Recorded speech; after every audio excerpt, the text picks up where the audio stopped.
The scent hit me first. Lavender, but not the brand she usually wore. This one was heavier, musky, something new. Something that didn't belong to our home. Then came the knock. 3 light taps. Not her usual key turn. Not the clumsy kick of a heel against the door like always. Just knocking. Like she didn't feel like she lived here anymore. I opened it slowly. There she was. Lana. Smiling like a woman who just won a bet. Hair curled. Eyes bright. Suitcase by her side. "Hey, babe," she said, as if she hadn't vanished for 4 days without a single FaceTime. "I missed you." I didn't say a word. Just stepped aside and let her walk in. She took exactly 3 steps before she froze. I watched her face carefully. The smile was still holding on, but it was twitching now. Her eyes were fixed, locked, on the hallway wall. That's when the silence between us turned sharp. "You hung something?" she asked, her voice already faltering. I nodded. Just once. She took a step closer, squinting. It was a photo, framed in black wood, hung perfectly level. Taken at 11:13 p.m., 2 nights ago. Rooftop lounge. Low lighting. Her dress, green, tight, sleeveless. The man beside her? Mid-30s, beard, hand placed low on her back. Not a coworker. Not Marcy from finance, like she'd claimed. And in that frozen second, I saw her rehearse 100 lies behind her eyes. She tried to laugh. "This is weird. Where did you get that?" Still, I didn't speak. She turned to me, all the blood drained from her face. "Colton." My hand was already in my hoodie pocket. I pulled out the hotel invoice next. Slid it across the entry table like a card in a bad poker game. Her mouth opened. Closed. Opened again. This isn't what it looks like." I finally spoke. Quietly. "Then explain why your work summit cost $946, included 2 spa treatments, a bottle of Veuve Clicquot, and 1 king bed suite for 2. Her hands started to shake. Actually shake. She looked like she was going to vomit. And that's when I told her to go check the bedroom. She stared at me, confused, then walked stiffly down the hall like a robot rebooting mid-step. 30 seconds passed. Then, a crash. Something broke. I think it was the vase on my nightstand. I didn't flinch. She came storming back out, her face flushed. "Why? Why is there nothing in the closet? Where are my clothes?" I shrugged. "On their own work trip." That was the first time I saw her truly panic. Like, real panic. Not caught in a lie panic. Everything falling apart panic. Because that's when she realized I hadn't just printed a photo. I'd packed her bags, moved her things, changed the locks, and I hadn't even yelled once. Not yet. But she was going to get the full story soon. She just didn't know it would be public. She stood in the hallway like she didn't recognize her own home. Her eyes darted from the empty closet down the hall to the framed photo on the wall. It was like her brain couldn't process both betrayals at once, hers and mine.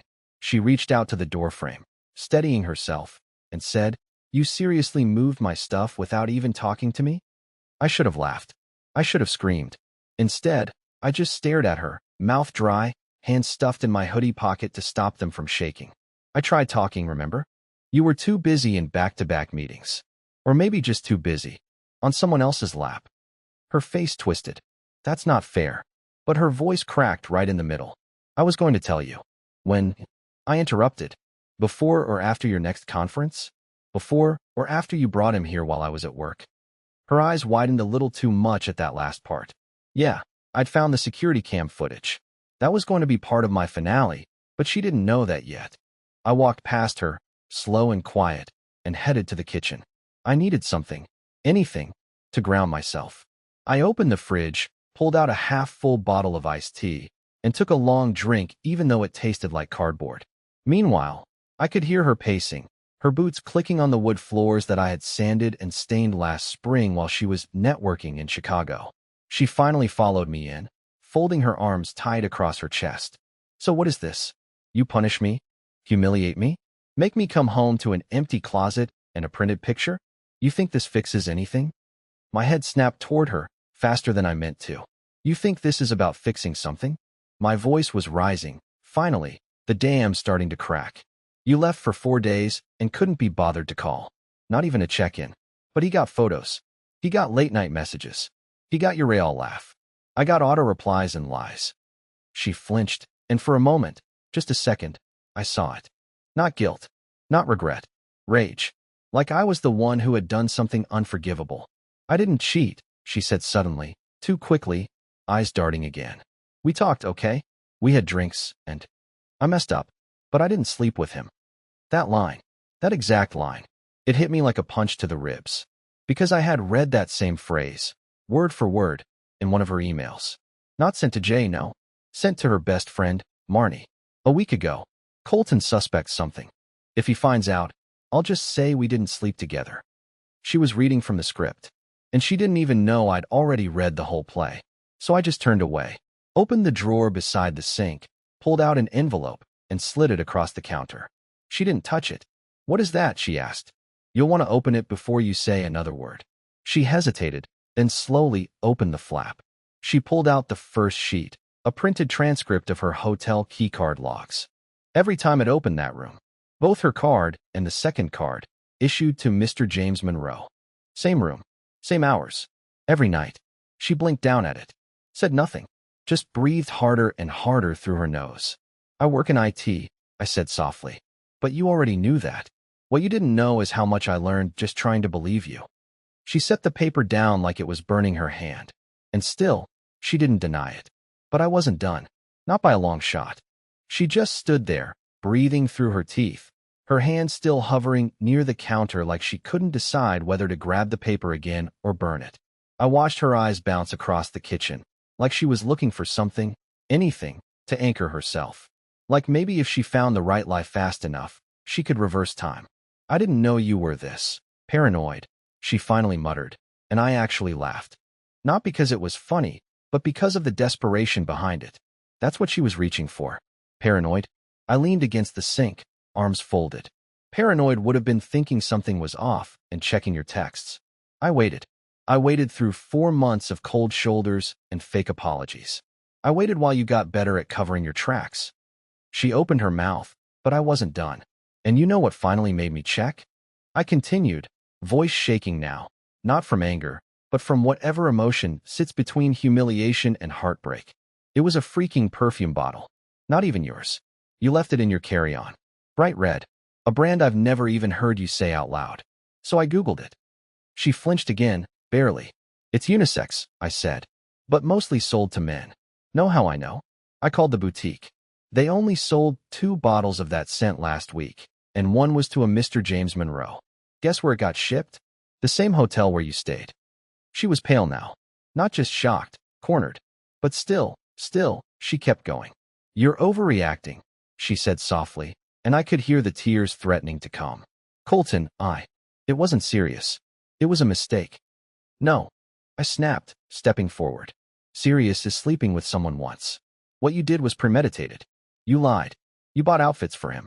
You brought his cologne into my house. You sent emails from my laptop like I was too dumb to notice the browser history. She gasped at that. She hadn't realized I saw those. That's when her defenses started to really crack. Her arms dropped to her sides, her shoulders slumped, and she looked up at me like she was finally seeing the version of me she couldn't manipulate. I didn't mean for this to happen, she whispered. I felt invisible. You were always home, always in your bubble, and I needed something, someone, to remind me I still mattered. That hit me harder than anything else. I made you feel invisible. I said quietly, stunned. I begged you to talk. I planned dinners you canceled. I sat through your work stories every night while you were texting him under the table. You don't get to call that invisible, Lana. She looked away, blinking hard, probably trying to summon some version of herself that looked like a victim. I was going to end it, she muttered. I swear, after this trip. You already said that in one of your emails. I cut in, word for word. After Charlotte, I'm done with him. But you weren't. Because this morning, while you were in the Uber coming here, he called. I answered. Her head shot up so fast I thought she might pass out. Her mouth dropped open. You answered? Uh-huh. I pulled my phone out of my pocket and showed her the call log. 3 minutes and 42 seconds. He called you Elle, by the way.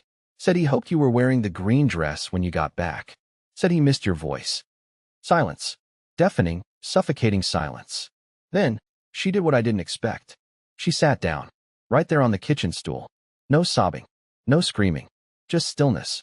Her hands in her lap, her eyes fixed on the floor, her voice barely a breath. What happens now? And I just stared at her. Because even I didn't know the answer yet. But I did know one thing. This wasn't over. Not even close. She sat perfectly still, like she believed staying quiet might somehow rewind the last 10 minutes. But that was the thing. This moment wasn't sudden. It was built, brick by brick, from every unanswered question, every cold night she turned away from me in bed, every fake, good morning kiss before she left with a bag that wasn't packed for business. I didn't just snap. I planned. She kept her eyes on the floor like it might open up and swallow her.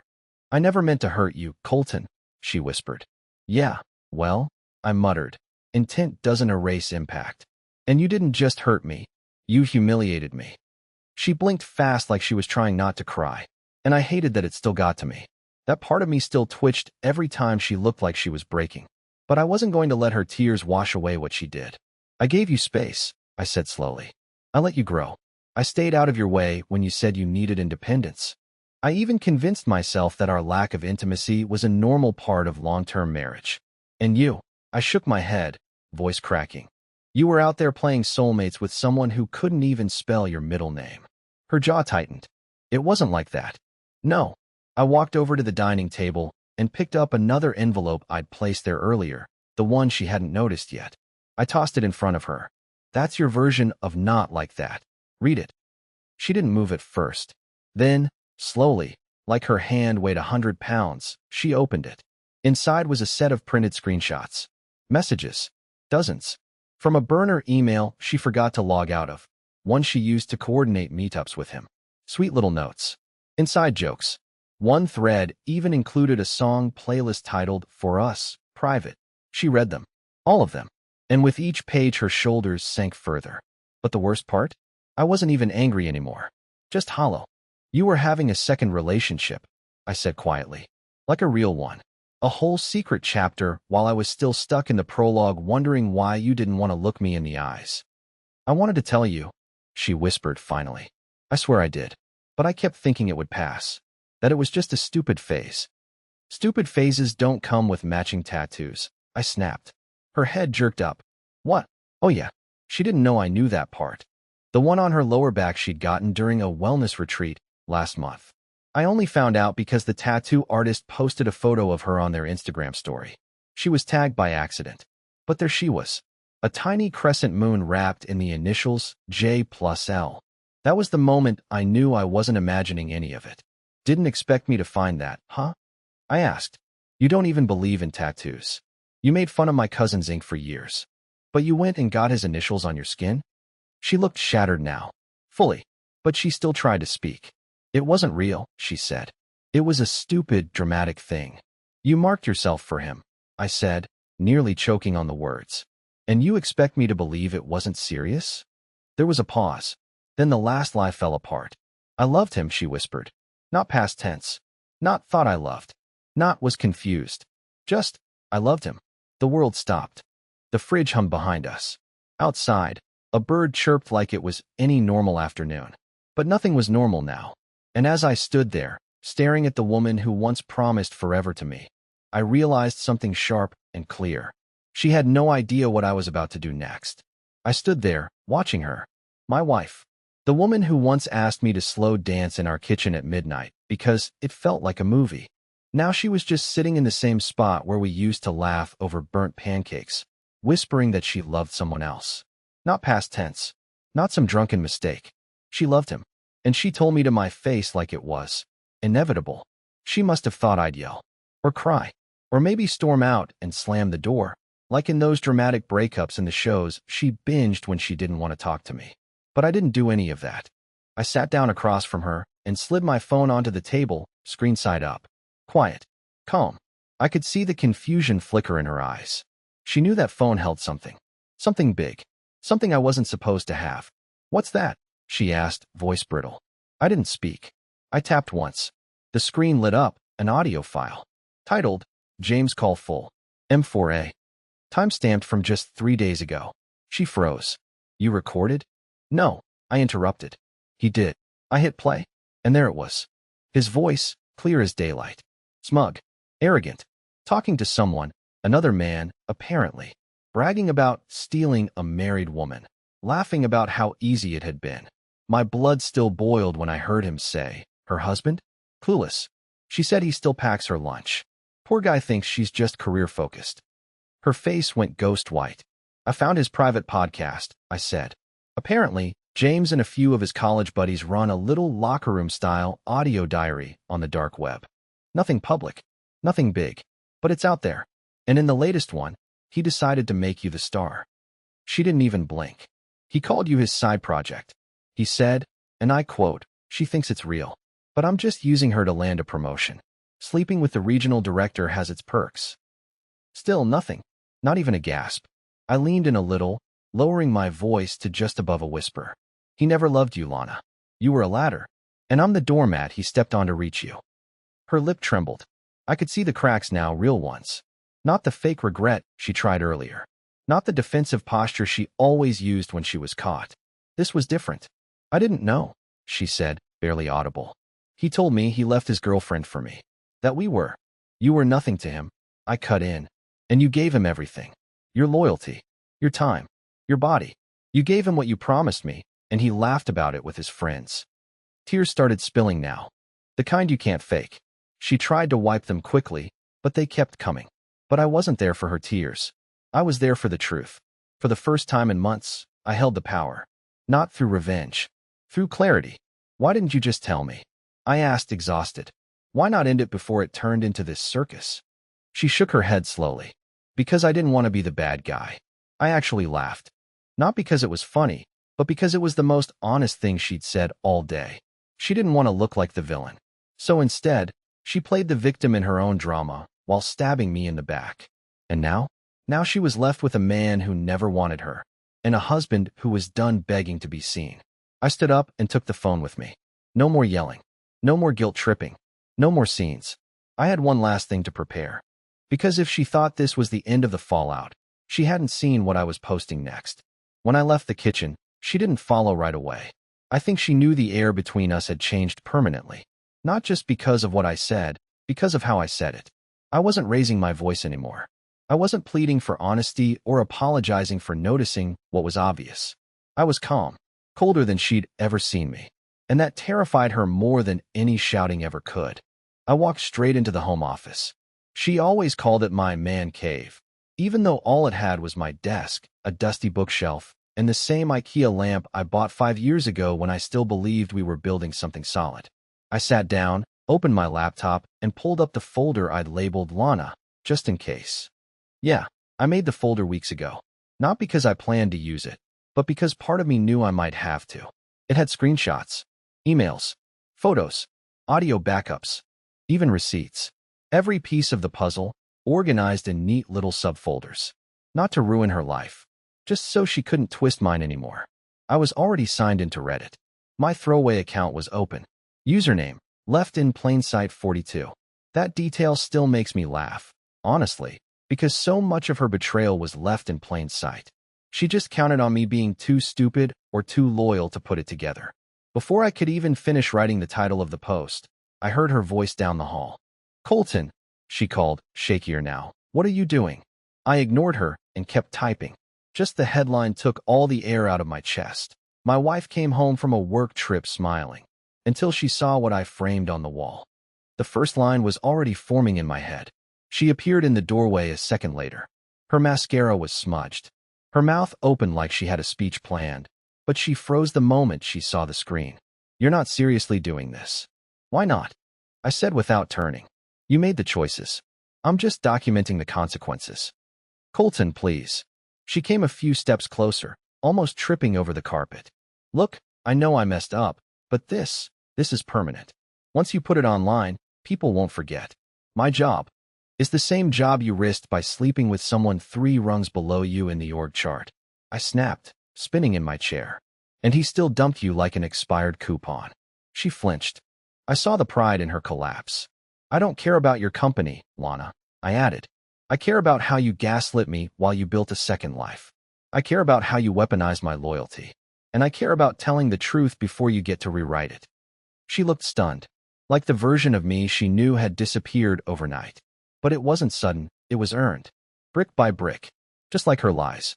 "I already told James it's over," she said, voice cracking. He hasn't answered. I think he blocked me. I didn't expect that.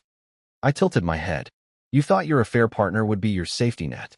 No, she whispered. I didn't expect to lose everything in one day. I looked at her long and hard. You didn't lose everything today, Lana. You started losing it the moment you stopped choosing me. Silence stretched between us like a razor wire. And then I did something she really didn't expect. I closed the Reddit tab.